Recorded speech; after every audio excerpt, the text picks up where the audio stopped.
to not, chat this not many people. religiously dedicated to Oh, I anything. know. I got you. I think it's all friendly fire. I think it's all in support, I think. Dolphins In support, fan, I but- think. Well, that would. It's going to be decades of being miserable. It's gonna be a cool project, I think, if that's the one I'm thinking. They didn't say anything. Yeah. When Marina was there, it was still. Good evening. Time to call to order the Board of Zoning Appeals, Franklin, Indiana. It is August the 5th, 2026 at 6 PM. Let's get a roll call and a determination of the quorum, please. Brian Northrup, Present. Joe Bruce, Bill Carson, Here. Quentin Malley, Here. John Kinsey. Here. We have a quorum. Thank you. Next would be the approval of the minutes for the 7/1/26. Do we have any errors, omissions, changes we need to make? Sometimes I say stupid things, but they're accurate. Thank you. Okay, we'll take a motion then. Make a motion to approve the minutes from 7/1. Second. Kemsky and Nally, all in favor? Aye. Aye. Aye. Aye. Motion passes. Folks, we take sworn testimony at the hearing tonight, so anyone who wishes to speak either for or against the petitions tonight, please stand up and we'll swear everybody in at one time. That'll save time for later. If you plan on addressing the. Yes, it does. That's why I was looking at you. I thought you would want to. You solemnly swear or affirm any testimony given tonight be the truth, whole truth, and nothing but the truth, so help you God. I do. Thank you, Thank you. lady and gentlemen. Thank you. All right, Mr. Getchell, do we have any old business this evening? No, sir, no old business. Okay, on to new business then. I say ZB 26-3, looks like an exception and a variance for 135 14th Street. That's correct. Ready to introduce us to that? Yes, sir. So ZB 26-3 is a special exception and a development standards variance request by Taylor Christman at 135 14th Street. The subject property is located on the south side of 14th Street, about mid-block between North Main and Yonce Street, and also kind of about halfway between Lockery Road and Roberts Road. Petitioner tonight is here to request a special exception for an accessory dwelling unit on her property in the backyard. The structure itself would be would be 12 by 24 in size, roughly 288 square feet. The nature of the request does meet the definition of an accessory dwelling because of its private entry, full bath, living area, and bedroom. The size of it qualifies for accessory dwelling, and that it's separate and complete second dwelling unit that is clearly subordinate to the primary dwelling. In this case, Ms. Christman is requesting that this ADU or accessory dwelling unit be permitted to be on the ground floor. The zoning ordinance actually requires that accessory dwelling units, when they're in a detached structure, that they have to be located on the second floor of a detached garage or a workshop or something of that nature. So whenever they're detached, they have to be on the second floor. So since this one is detached and she's requesting it on the ground floor, the variance is sought. Initially, she plans for this structure to be used for a qualifying home occupation. Home occupations are permitted by right, so that's actually not part of the request tonight, but just informational in a standpoint that it will actually start out as part of a home occupation. But because it meets the definition of an accessory dwelling unit because of the features inside of it and the size and everything, it does require the special exception use to be put on site. The planned use for it in the future after the home occupation is for a parent to live on the same property. She is not proposing to add any additional parking to the property, which is something that also requires another variance from the ordinance. The zoning ordinance requires that each dwelling unit provide 2 parking spaces.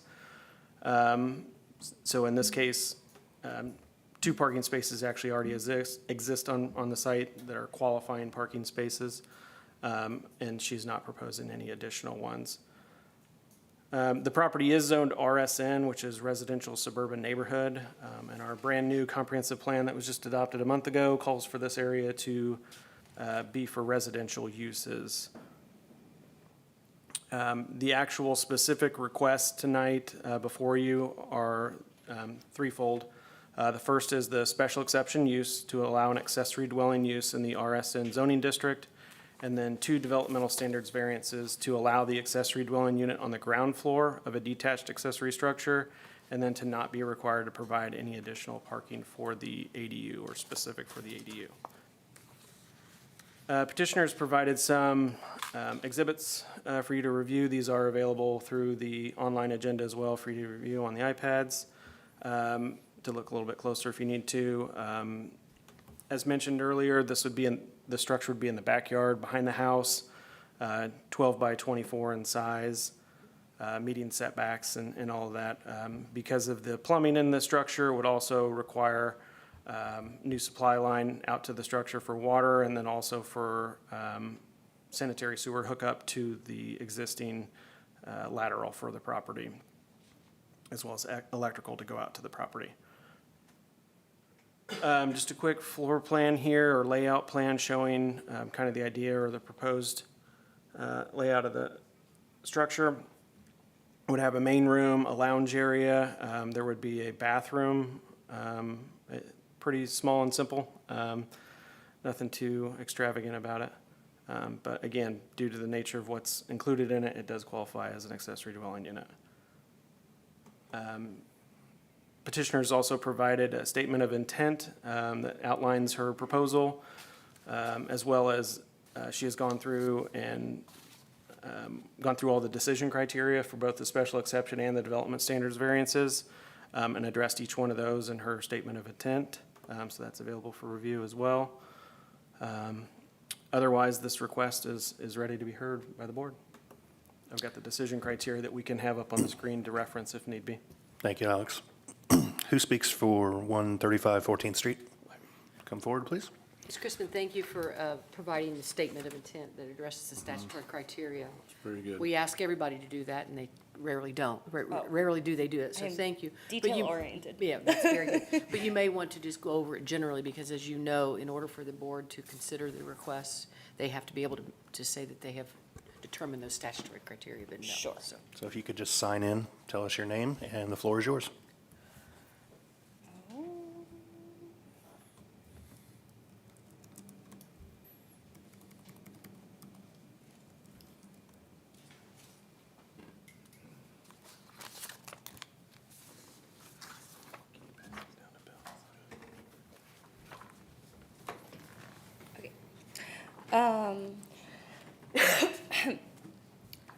So I think things were laid out pretty well. Essentially, I'm wanting to build a 24 by 12 accessory dwelling unit.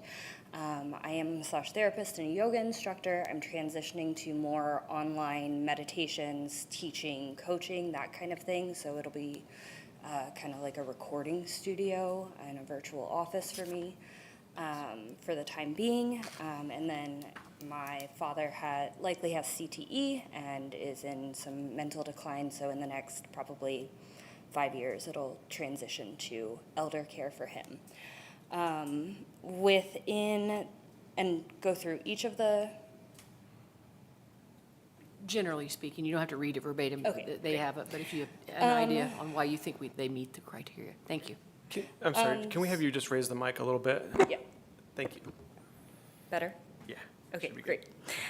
So within the residential neighborhood, it is meant to be meant to give opportunity for growth, and I think multi-generational families are a structure that we're going to start seeing a lot more of. So it fits within the like flexible plan that was just released. General welfare, it won't pose any safety risks whatsoever. The development standards are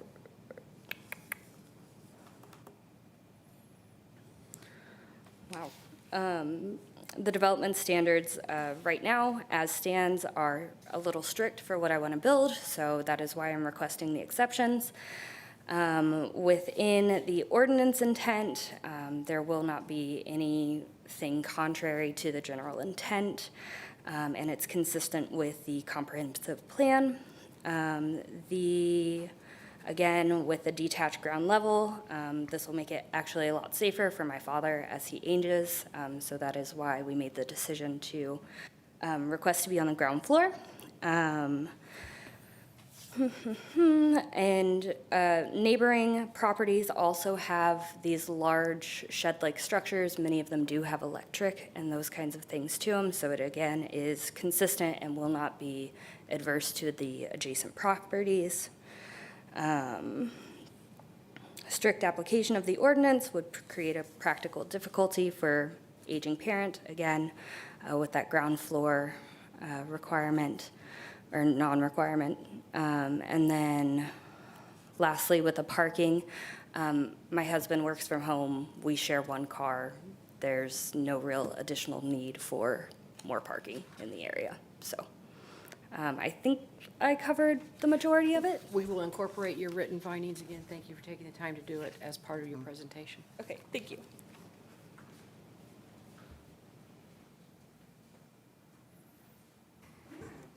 Okay, does anyone wish to speak either for or against the petition? Seeing none, we'll go ahead and open it up to questions from the board. I have a general question. Will it be intended to be used as a rental? Because would that be a commitment you would consider, that you won't rent it out? Yeah, absolutely. We're just somewhat sensitive, being a college town, go Franklin College, but since the variance runs with the land, so if you decide to sell it, if we didn't have such a restriction on it, somebody else later on down the road could do that. So didn't know if that would be something you would consider. Other than maybe there's some agreement that I made with my father later on, A non-family member rental, yeah. no, there will not be any rental. Okay, question number one, why not just build onto the existing structure and avoid all this? I have guess that maybe. Sorry, can we have you go to the microphone, just so we can have it on recording? My bad, Alex, I started it, talking to It's okay. My fault. Why not build within, attached to the structure? First of all, we're considering the long-term, care of my father and giving him more access to privacy and feeling like it's a space of his own. I think is going to be really important to him long-term. Additionally, for its short-term use, I have a large dog and a very needy cat who are quite demanding, so having a completely separate space would be convenient for me. And you said again, the timeline that you're looking at for construction and then for the home occupation for a set number of years? Say that again, I'm sorry. How long to construct? How long to construct, Brian? And then you hope to be in there with your home occupation for approximately how long? As long as I'm working, and until my father needs a space to be. Okay. Question for the staff then. Do we have any concerns here about cumulative intensity with extra structures being built in this neighborhood? Staff doesn't. Based on the size of it, it is very much a standard shed size these days. With the size of the properties or the size of the structures in this neighborhood, they're not significant. They have single-car garages, so sheds and detached garages are common in this neighborhood. So she doesn't currently have a shed or any other accessory structure. For our concern as staff, we don't have any concern with number of structures there. Thank you. And then for Lynn, is this decision precedent setting if the cumulative intensity of this neighborhood The answer- becomes I'm sorry. a problem later on? The answer is no. Rarely do you get a direct answer from a lawyer, right? The answer is no, because each case is considered on its own. I think past practice has indicated a concern about making these rentals, which these are not. We actually have within our zoning ordinance accessory structures and the ability to put things on the second floor. So it's really not anything that's different than what we would do, and we're just putting it on the first floor. We've had accessory dwellings that have been used for care for, whether it be children maybe that need long-term care or family members. So we do have cases like that. We've also turned them down. They all stand on their own. Okay. But if you do make a condition of not being a rental, because it runs with the land as opposed to some uses that run with the applicant, this type of a use, because it's built and runs with the land, so it will be there forever, you would want to put some kind of condition on it if that is a concern that you have. Yeah, I think we will. Okay. Any other questions then from the board? Nope. How about staff recommendation? Yes, sir. So staff is recommending approval of the special exception use with 3 criteria, as was outlined in the staff report. The first being that special exceptional approval is for a single accessory dwelling unit, 288 square feet in size, and runs with the subject property. B, a minimum of 2 qualifying off-street paved parking spaces are required to be maintained on site. As you are all well aware and know now, that the BZA, whenever they board approves a special exception, they have to also set the number of parking spaces that's required for the use. So in this case, staff is recommending just the 2 qualifying parking spaces that are already on site. So no additional ones, just the ones that are already on site, that they be maintained as paved parking spaces. C, that all applicable federal, state, county, and local permits and approvals are required, including but not limited to compliance with all building, fire, and health codes. And then it sounds like the board is interested in entertaining an additional condition here to limit it to there not being any rentals of this accessory dwelling unit other than to family members. Yeah, I would propose that as D, no rental property activity with this, and it runs with the land. Understood. Is that Yep. agreeable? Yep. Okay. Anything else from the board then on that? We'll do the special exception first. Okay, do we have a motion on the special exception? Motion to approve the special exception. I second. Nally and Kemsky. Let's take a roll call vote, please. Rachel? Mr. Chairman, if I might, subject to the conditions as outlined. Subject to the conditions. Thank you. Yes. Okay. Brian Northrop, Yay. Bill Carson, Yes. Quentin Alley, Yes. John Kinsky. Yes. Motion passes. Now for the variance. Alex, we're back to you on the staff recommendation, please. Yes, sir. So for both variances, staff is recommending approval with conditions as outlined in the staff report. This one, slight wording change here, just instead of special exception, saying that the variance approval is for a single attached accessory dwelling unit on the ground floor of a primary structure not to exceed 288 square feet of living area. And then, again, a minimum of 2 qualifying off-street paved parking spaces are required to be maintained on site, and that all permits are required. I think that on letter A, you mean to say detached, not attached. You're correct. I did mean to say detached. Can we make that change, Yes. please? Okay. And is the petitioner okay with those criteria? Yes. Okay. We will entertain a motion then on the variance. Make a motion to approve the variance with the recommendations made. Second. Kemsky and Nally. Let's take a roll call vote again, please. Brian Northrop, Yes. Bill Carson, Yes. Quentin Alley, Yes. John Kinsky. Yes. Motion is passed. Thank you very much. Thank you. Thank you. Okay, Alex, we have ZB 26-4, a variance for 151 South Main Street. Would you introduce us, please? Yes, sir. So ZB 26-4 is a developmental standards variance request by S&H 151 LLC.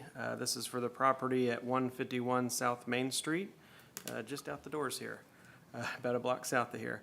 The subject property is located on the, what would you say that is, the northeast quadrant of Wayne Street and South Main Street.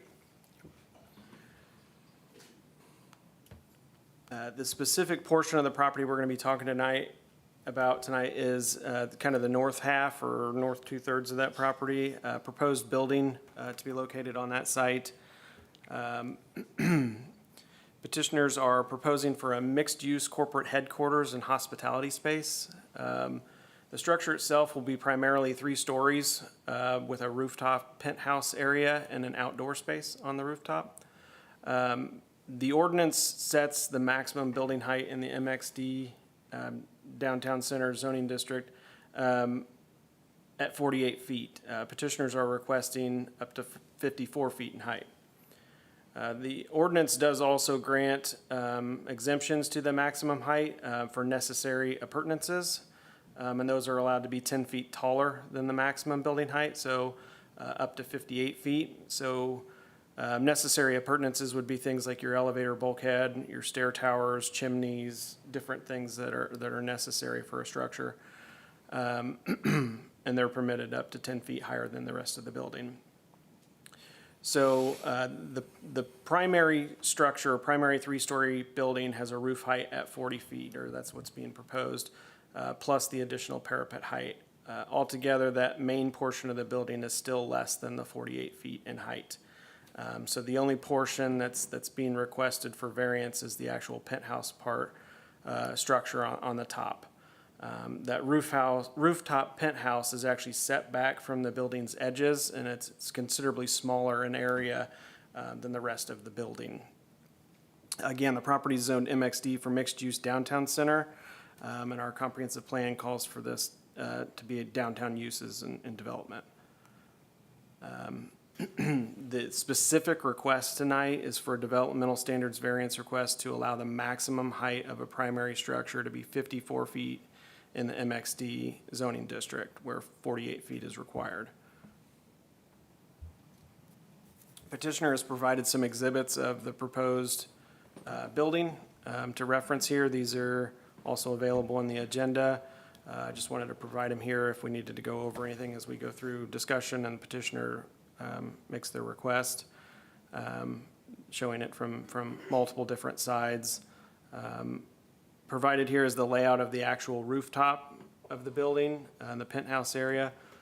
So the grayish areas are the outer boundary of the primary 3-story building, and then the dark black represent the walls for the penthouse portion of the building.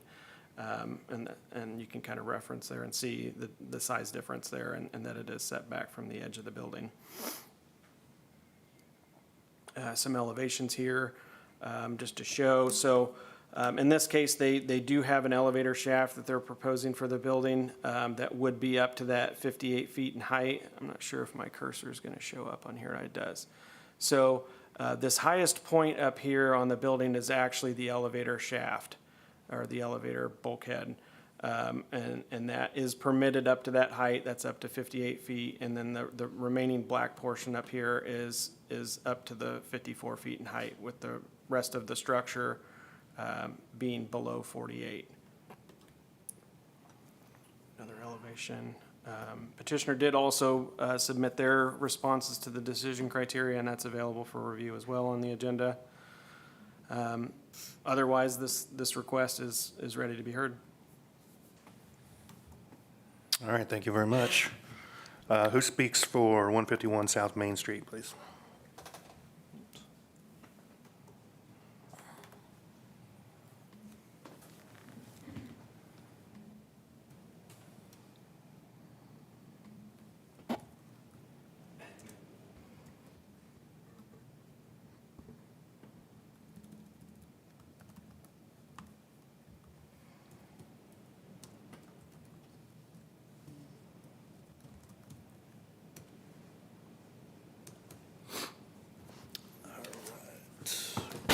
Good evening, everyone. My name is Billy Bemis. I am here representing Newkirk Square LLC, who is the current property owner. Also Bemis Group, who is the developer and hopefully builder of this proposed building, and of S&H 151 LLC, who's the applicant for this request and the purchaser and user of the proposed building. So I just kind of I mean, Alex did a great job on everything, but I just want to follow up on a few things for those that don't know. Just a quick, brief description of Newkirk Square. Newkirk Square is a development at Main and Wayne that goes over to Water and Wayne, half a city block, that currently it was brought to the city as a mixed-use development with a couple different buildings proposed on the site. And you're going to see what's completed now are 8 townhomes that are owner-occupied. And again, those are completed. Phase 2 is the subject property that's listed up there in red. And then actually, Alex, we are planning to split that property in half as he had that on that conceptual site plan. And the top building is the S&H 151, which is why we're here. Almost simultaneously, the future building will be what we're calling the Bemis building now, for lack of better words, but it'll be an office retail building that we don't anticipate needing any variances for or BZA. But again, we're here to talk about the north property, but I just want to give you kind of an overall of what Newkirk Square is and was. And if you want to go to the slides, I can just kind of explain.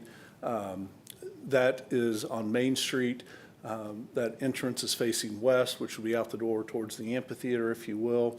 You'll see that downstairs, the first floor will be primarily the corporate office of Process Alliance, a local company that has been very successful, that has been downtown for just a short stint, but due to growth and future growth, had to move to the north end of town, but wants to be downtown, wants to be downtown for all the amenities and walkability and all the things that are offered to their employees being downtown. So the second floor will occupy about half for office and corporate space.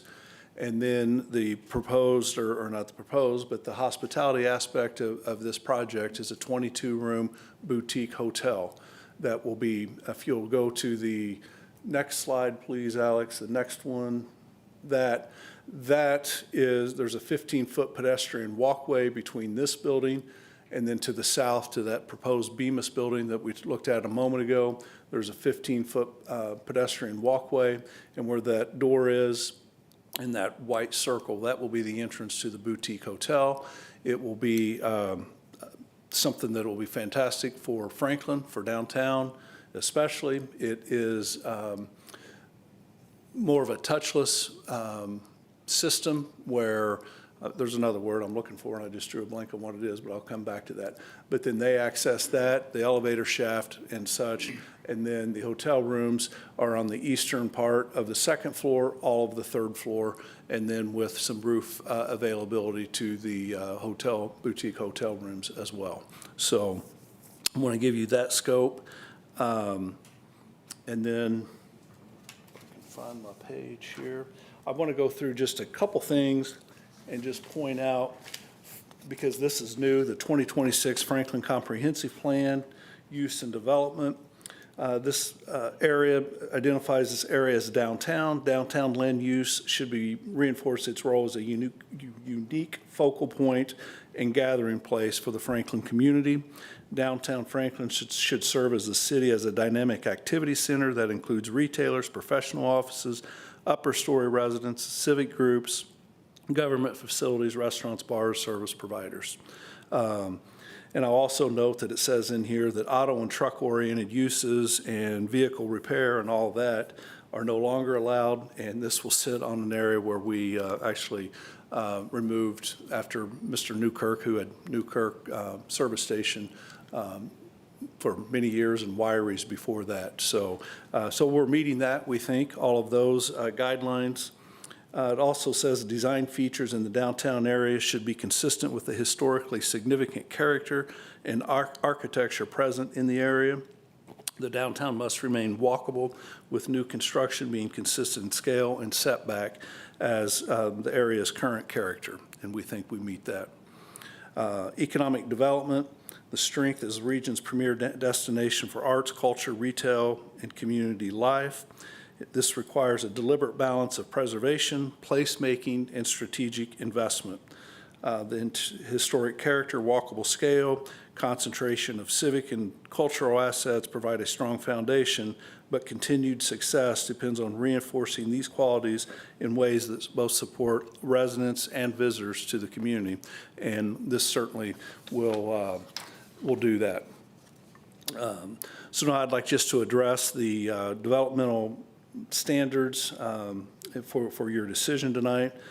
We feel strongly that the approval will not be injurious to the public health, safety, morals, and general welfare of the community. Again, this rooftop structure would not negatively impact the human scale, meaning if you're on the sidewalk, that will look like a normal 3-story building. And again, we're approximately 8 feet below what is the maximum on our exterior walls on all 4 sides. The adjacent property, the use and value of the area adjacent to the property included in this variance will not be affected in a substantially adverse manner.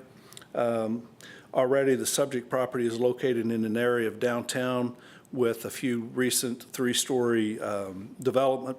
One is directly across the street from the west of this, which is 150 South Main Street, which is a multifamily residential, and then obviously the Newkirk Square that's to the east of that, the Newkirk Square townhomes we just mentioned.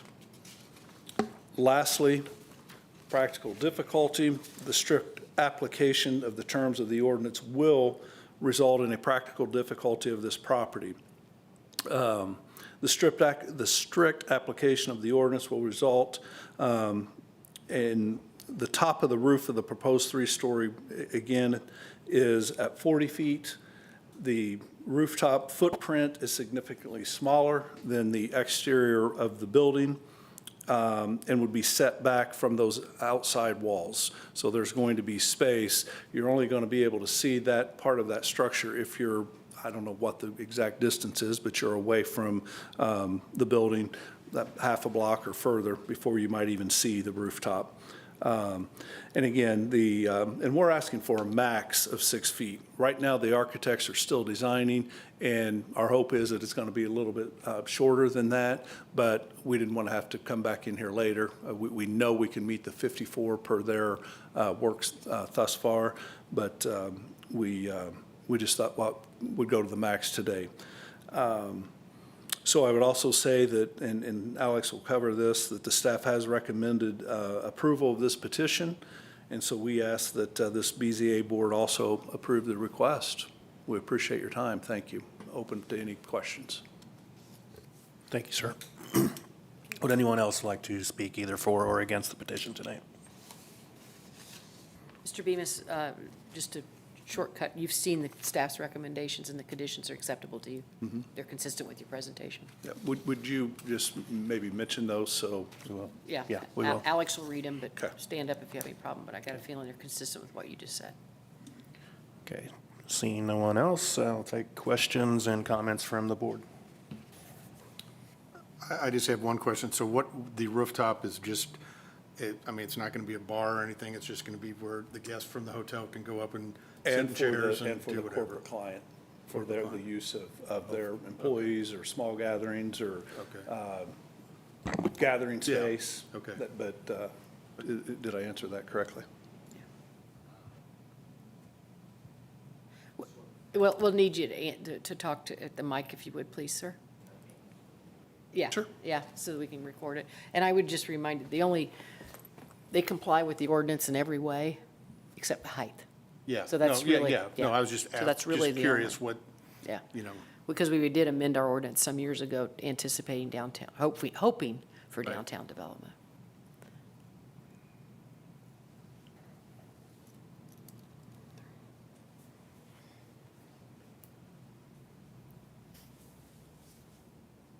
It's a new gadget since the last time I've been in front of the board. Couldn't read people's writing.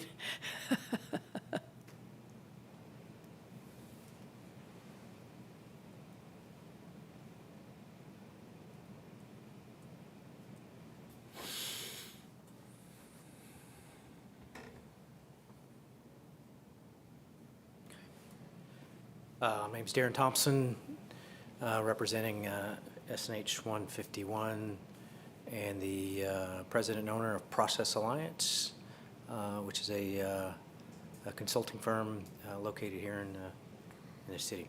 To answer your question, which was, Just, I mean, I see there's restrooms up there. I just assume it's like the hotels have a lot of outdoor space for people to just sit nowadays and just enjoy each other's company and things like that, or, maybe have some kind of an event up there. It doesn't really matter, like I said. I just kind of there will curious. be event space as well as public space for hotel guests.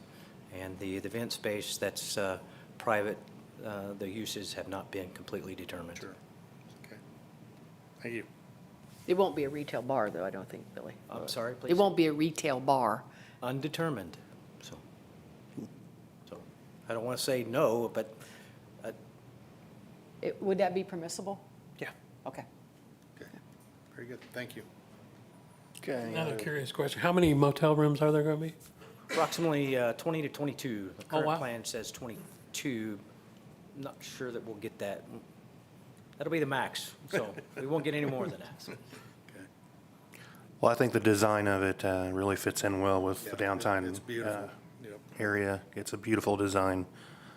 People are going to look to that and be proud of that, I think, if you execute it correctly. So applaud that, so. Just anecdotally, since we know that there aren't remonstrators, I can share with you, we frequently get calls from people wanting downtown hotel Oh, spaces yeah, exactly. that are as a result of the other things that have been developed in that area. So it's definitely a need. And that was taken into consideration when we amended some of our ordinance requirements Because previously. of that. Yes, yes. Okay, last chance for questions, comments from the board? Seeing none. Sir? If I haven't missed an opportunity, I have a couple of questions. I'll need to swear you in. You solemnly swear or affirm me? I was here earlier. Oh, you were? Okay. he was. Did you close the meeting, or it's up to No, you to allow? You can Okay. come up.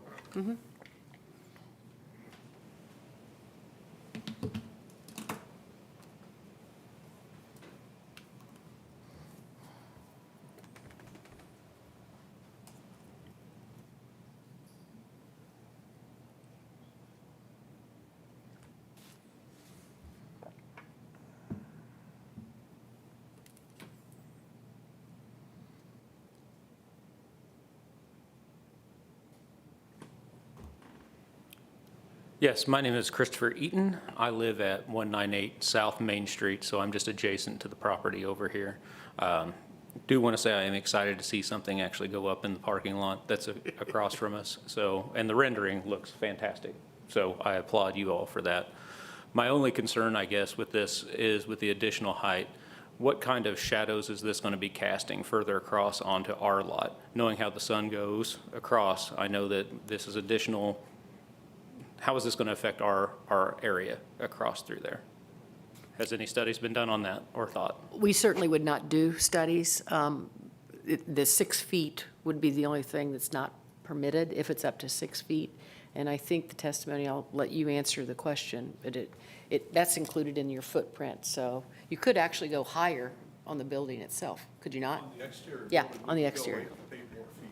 Right, which would cast more. The inset of what, the dark portion on the roof, that is inset, so I think and I'm not a shadow expert, but if the sun's rising in the east and that top portion may not even hit the edge of the building. Right. The exterior, if so, maybe the sidewalk Thank you. would be my best guess. And then with this being a boutique hotel, as you're stating ahead of time, with 20 to 22 rooms, and it's essentially a touchless system, if there's issues that come up there, is there going to be a full-time staff that's going to be addressing issues that are there? Or if there's noise issues, how will that be addressed?